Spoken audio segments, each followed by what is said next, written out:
Benvinguts al videoblog Esgarrinxades Utòpiques. Avui parlarem d'Enviada Espacial, d'en Janet Chenoz, traduït per Anna Casasses i publicat per Raig Verd Editorial.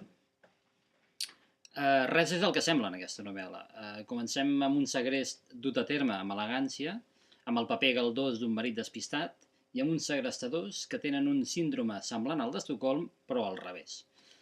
La continuació, però, és plena de girs, de cops de timó que porten la història cap a llocs que ni ens podem imaginar.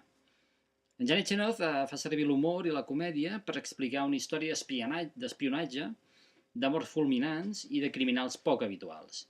Hi apareixen personatges arquetípics a estones que es converteixen en antiherois i herois de passo que t'emboli que es converteixen en autèntics superagents capaços de dirigir el món cap on volen les altes esferes. Aquest és un llibre de lectura ràpida, d'acció continuada, de viatges amunt i avall i de situacions fora d'allò comú.